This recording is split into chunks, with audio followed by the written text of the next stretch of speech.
After they were finished, police escorted the Hong Kong supporters from the church to the back alley, while the Chinese government supporters showed their flags and signs and photographed them. Thank you, we love Canada. Thank you, we love Canada. Yeah, it wouldn't be me, but we do have some spokespersons. As soon as I see one, I'll let you know.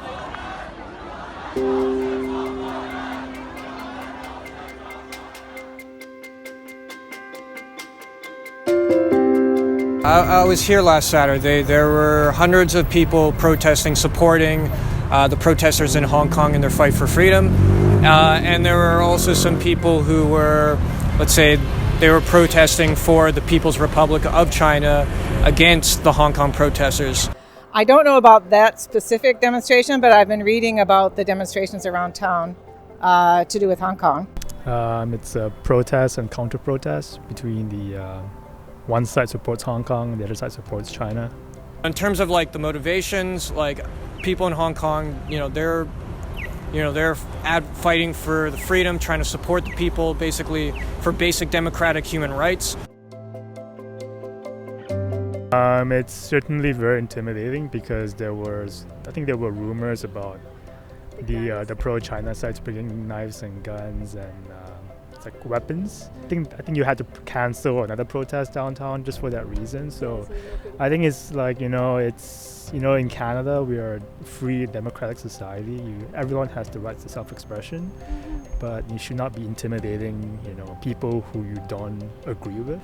I think that counter-protests are part of what we're living in Canada for. The disturbing part, of course, is when they start filming people who are counter-protesting and when China is telling them that every ethnically Chinese person owes patriotism to China first, then that's a little bit troubling because it means that although they're living in Canada, they may not be necessarily, living according to Canadian values. I don't think that they should be fighting against each other, right? They should be trying to help and promote what's happening this is for Hong Kong, right?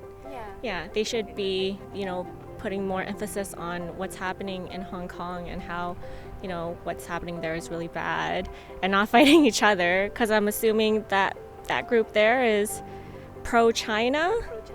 Oh, okay, so they don't want the protest to happen because it's giving visibility to Hong Kong and what's happening there. I believe everybody should have a right to, say what they want and, believe what they want and protest. Well, it's always a problem with immigrants, isn't it? Every immigrant brings their country they came from with them, and it isn't necessarily a quick thing to switch over. So this is not exactly different from all the other waves of immigrants that have come into Canada.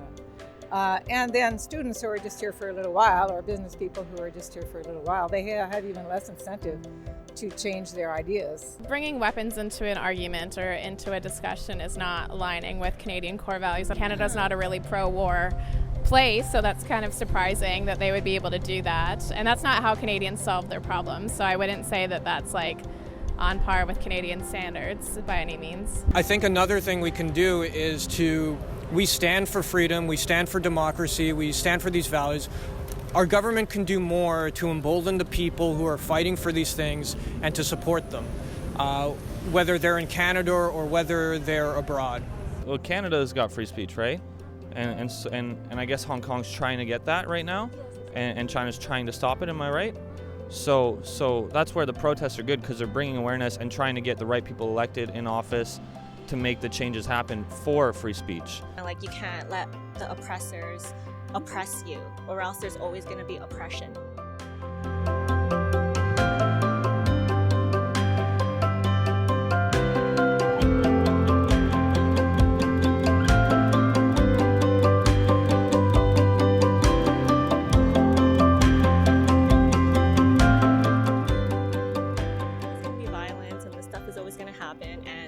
It's good that they came out anyways. At least we're talking about it now. There's always going to be an obstacle to get over before we can come to terms with what is the right middle ground.